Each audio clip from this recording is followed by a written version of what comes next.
Is that it, yeah? Good. Liam, addict. Yes, yeah, thank you for that, Ruff. Good. Good.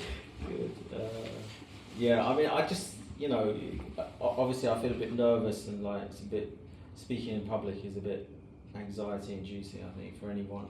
But, you know, I have to say, I do love this fellowship, I love this meeting, and I just feel like, I don't like, gratitude like is not my default setting. I'm not one of these people who wake up in the morning and I'm like it's a big it's just like ping, like, but I'm just like, but right now I feel so grateful because really like you know, this fellowship has given me so much, and you know, particularly this meeting, you know, this time around, like I was just talking to Marina before the meeting started, and I've got 3 commitments at meetings, and they're all technically they're home groups, and I've just celebrated 2 years. Well done. Well done, brother. Well No, done. I hate that shit. It's like, you know, but basically, yeah, the other two meetings that I have commitments at, I mean, I think people did remember that I was celebrating 2 years, but it certainly wasn't like, you know, a massive thing or whatever. I was just like, not that I was offended at all, but I think it's just a reflection of this meeting, and I don't know what it is that is going on exactly in this meeting, but it's something good, and there's a sort of connection that I think is really important, and fellowship, you know, connecting with other people, other addicts, I know that to be really valuable. And if for no other reason, I was thinking before I started, and I was like, because I get like caught in my head, and I'm just like, oh, I've got to say something clever, I've got to say something funny, actually I don't, all I've got to do is carry a message, you know, and what would it be like for me, someone who's stuck in active addiction, walking into an NA meeting, what would I need to hear, you know, and what I would need to hear is that there is another way to live, you know, because I think for most of my life, I thought, certainly growing up in London and with the family that I had, I thought there was no alternative than to take drugs and to sell drugs and to just be involved in that world in some form or another.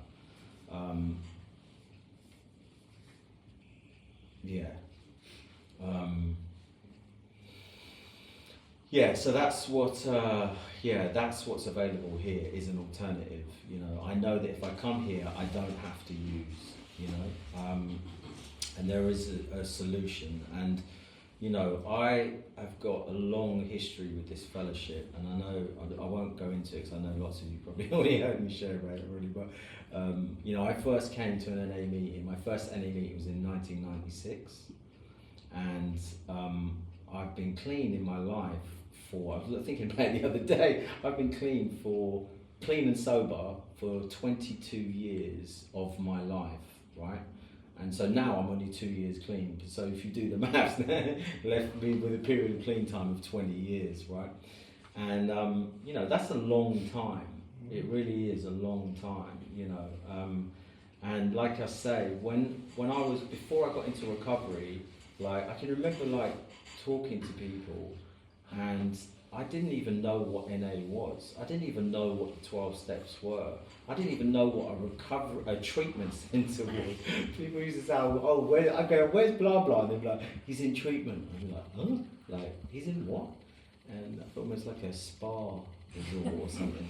But you know, the truth is, there's still people now in 2025 who don't know what this is. You know, I was out at a party recently, a couple of weeks ago, talking to this girl I know quite well, and she's like, you know, in inverted commas, like a cool girl, you know, like whatever, sort of works in fashion and sort of looks cool and all the rest of it, and is really sort of quite funny and all that. And I was like, she was like, oh, why don't you drink or whatever? And I was like, well, just, you know, a bit of a history with drugs and stuff. And she was like, oh, right. And I was like, you know, I go to like NA and, you know, 12 steps. And she was like, 12 what? And like, she didn't even know, she literally had no idea what I was talking about, 12-step fellowship, right? And so obviously I told her, and she was like, oh, I've got whatever problems or whatever. But it just was a reminder to me how fortunate I am really to have this. And my history is basically like, you know, when I was younger, my first time around in recovery, I'm not going to go into it loads, but I was a heroin addict and a cocaine addict when I was younger, and you know, it took me to sort of places, just a lot of dark places, and you know, just always doing all that kind of shit that I just said, oh, I'll never do that, whatever, and I just ended up doing it all, and you know, to the point where like I went and got drugs from another country, and you know, well, basically smuggled it, yeah. That's what they call it. That's the name. And you know, and at the time I had a friend that was in India or whatever, and I had a friend who was doing 10 years in prison in India. Can you imagine that? Fucking savage, mate. And and I was so screwed on heroin and stuff that I just was like, me and my girlfriend at the time, we thought it was a good idea. Like, we basically had like something like 1,200 quid to our name or whatever, and we decided that with that 1,200 quid, the best thing we could possibly do in our life at that point was to buy 2 tickets to India and borrow some more money and buy a load of hash and bring it back. Not a good idea. But basically, yeah, what happened, we pretty much almost got caught or whatever. So I was at the customs in Delhi airport coming back into this country, and I had a large amount of hashish on me, and they found some hash on my girlfriend, and there was like all these army guys and customs guys, and I just thought, this is it. I'm finished. I'm done. It's over. Like, do you know what I mean? And to this day, I still don't know. And I promise you, I know a lot of you are going to be thinking he grasped, but I didn't grasp on anyone.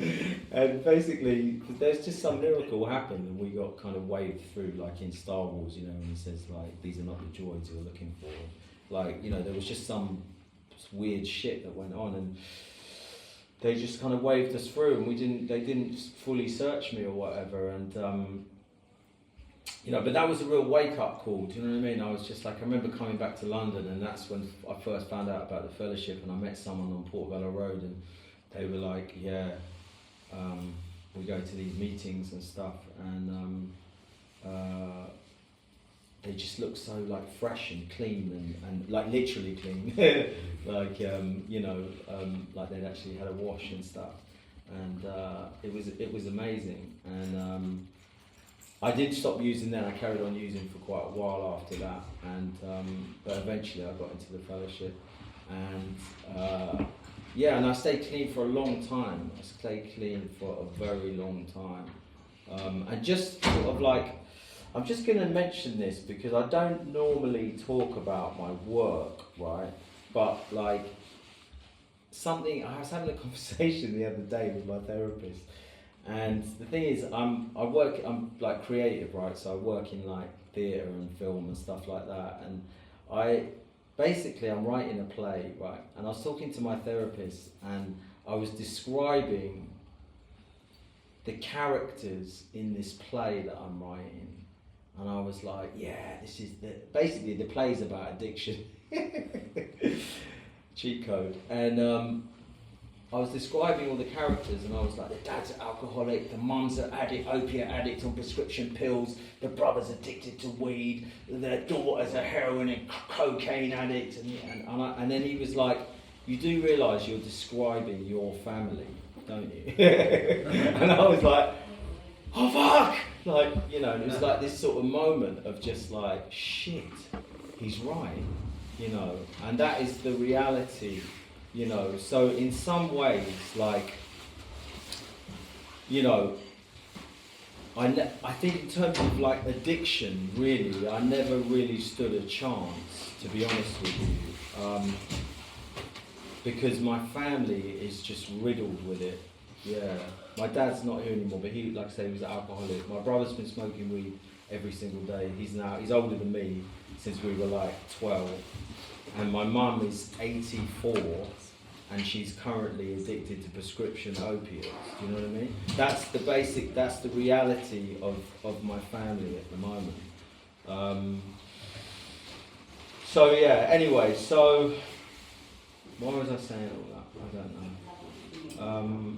I'm just very, I'm just really, I just feel really grateful. I just owe so much to this fellowship.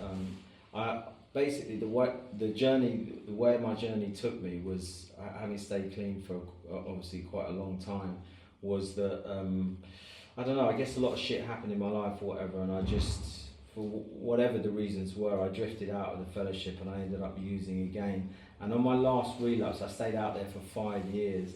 And I would say that in many ways it got worse. It was absolutely textbook. Like, I started with a bit of alcohol and MDMA, then I sniffed a little bit, then I used some heroin, then I smoked some crack, then I started trying things I'd never done before in my life, like crystal meth and stuff like that. And it was just like I was like a kid in a sweet shop, and it was all a bit of a laugh for about 10 minutes, and then it became a living hell very quickly. And I ended up back on a methadone script. And I was still trying to work, and I had met someone that I really loved, and I lied. Everything about my life became a lie. I tried to keep this double life going, where I was sort of working and being a normal human being, but also taking all these heavy drugs. And I asked my then girlfriend to marry me, and I was smoking crack every day and on a methadone script, and I was basically lying to her about pretty much everything that I was doing in my life. And that's quite, just me, was it really disruptive in here? Not just me, okay, good. Right. Anyway, sorry, that was nothing to do with you, mate. So there was a lot of, it just took me, this last relapse, like I said, it lasted for 5 years, and it was just really dark. And I apologise. Actually, you know what? Actually, I don't apologise. It's Narcotics Anonymous meeting. I'm talking about drugs. That's just, that's my reality, because that's what happens. This is what happens to me. I've been in a relationship with these substances, heroin, cocaine, alcohol, whatever, for most of my adult life. And those relationships are so powerful that if I'm not super vigilant and super careful, they are what I go back to every single time. And as a lot of you probably know, step 1 talks about being powerless over our addiction. And the reality of that for me is that if it's not drugs and alcohol, it's other shit, it's food, it's sex, it's gambling, it's like everything. Like, my addiction, my illness goes across the board. There is nothing I have not had a problem with, addiction-wise, and it's just, I have to just be so careful. It was a lot, man, it was a lot, just the last relapse was a lot. It took a lot out of me, to be honest. And, I've had to spend a lot of time repairing a lot of damage, do you know what I mean? And my behaviour, like, I'm on step 2 at the moment. I have a sponsor, I have service commitments. I'll do everything I need to do in order to stay clean. There's nothing I won't do in order to stay clean, because I just, if I'm being really honest with you, I was chatting to a friend the other day, if I'm being authentic with you, I will tell you that sometimes I feel like using. And I'll tell you that sometimes I want to use, and that the idea of using to me seems appealing. But the reality is that the consequences are too great, they're too high. Whether that's literal in terms of I'll lose my marriage, my home, whatever, or that's emotional or spiritual. I can't pay that price anymore. Do you know what I mean? Like, it's just too expensive. Like, maybe when I was younger it was, I was more robust or whatever. I don't know, man. Like, I feel like I could afford that somehow at certain stages in my life, but not anymore, And I've just been doing a lot of repairing, basically, But I think, So that's a lot of the shit, right? That's a lot of the damage, okay? That's a lot of the war. That's a lot of the bad stuff, right? You know, and it's taken me to some dark places and stuff. But, you know, recovery, I have to say, like, I wouldn't be, you know, doing myself or the fellowship justice unless I did. But it's a beautiful thing, you know, that what's on offer here is absolutely incredible. It's the transformation of human beings, you know, which is the like of which is just not available anywhere else. And you know, it can be big things and it can be small things. You know, I'm going to go to, you know, see my beloved football team tomorrow, and you know, for me, you know, even just things like that, being able to get up and not be sick and rattling and not be scratching around for whatever, and to go and experience and be with other human beings at a football match, it's a beautiful thing. You know, I had my mum over for Christmas dinner for my wife and my mum, and didn't use, do you know what I mean? Like, that's a beautiful thing. You know, to be there to take a phone call from my nephew, you know, when he's whatever, not even anything big or anything, but just to be there as an uncle for my nephew, you know, stuff like that. It's absolutely, you know, it's just priceless, really, you know. And if I'm using and I'm picking up, none of that shit's happening. Or if it is happening in any way, shape or form, I'm not really there, you know, because I'm like, I'm lying, I'm cheating, I'm stealing, I'm looking for, how can I con you out of something? You know, what lie am I going to tell you? What lie have I told you? You know, how can I try and remember this lie that I've told you? You know, and that shit is painful. You know, that shit has I believe, you know, that stuff has a cost. You know, the wages of sin is death. You know, that it's expensive. You know, it doesn't come cheap, that stuff. You know, I can't just damage myself continually and whatever and expect there not to be a cost. You know, and there's even like, you know, physical cost. My digestion, I haven't had a proper poo for 3 years. You know, just like, probably an overshare there, but like, you know, but that's the reality. You know, I've damaged myself in so many ways. You know, like it's, but you know, and there are it's funny thing is because, you know, what they promise here is freedom from active addiction, right? So, but in my head, I can go, yeah, but I deserve like all these other things as well, like, yeah, and like, you know, good job and money and like, but the reality is, like, the truth is, what I have found in recovery is that really good things happen and really shit things happen, and it's just life on life's terms, and recovery gives me a way, equips me to deal with that on a good day, yeah. But there's no guarantees, do you know what I mean? There really aren't. Like, you know, people could get, I honestly believe that some people could get clean and you can never have anything good out ever, but you'll be clean and you'll be free to experience that stuff. But the chances are that, like, you know, if you get clean, some good shit's going to happen in your life because you're present, right? So anyway, that's been my experience, you know, and there's something about being clean. I just love being clean, you know, like, even just, yeah, there's small things and big things. And then recently, like, I got a job recently, like, the best job I've had in years. And, like, I got, like, so, like, because you have to get the measure of this, right? I've been clean for 2 years. So 2.5 years ago, I was stuck in my house in Plaistow, smoking crack beneath the staircase, hiding it from my wife, trying not to let anyone know. Sort of like poking out the window, would the neighbours see me, whatever, like, you know, rattling on a methadone script, like scratching, not knowing who I told lies to. And then 2.5 years later, I'm getting flown on a plane to do this job and stay in a 5-star hotel and get picked up in a limousine. I was just like, yes, please. Yeah, like, you know, but that's what I mean. That's like, you know, but that's not to say, I'm not trying to say like my life's like that every day. It really isn't. Honestly, my life's very, very difficult most days, you know, and I'm very like intolerant and kind of, you know, and I have just as much problems as everyone else, but I don't know. Just being clean, it's just like I'm in the game, I'm able to experience these things, you know, and it's not easy, but yeah, it's a choice, you know. I remember, like, I had a conversation with someone the other day, and I was saying, well, when I first got clean, I was so young and everything, and I didn't want to use. Like, using had no appeal to me whatsoever. Like, I was just like, no, get that away from me, you know, just like, it was like the most awful thing I could ever imagine to use, right? But now, it's not quite like that, you know? But that's okay. That doesn't mean I'm likely to use or anything. But what I learned in my relapse is that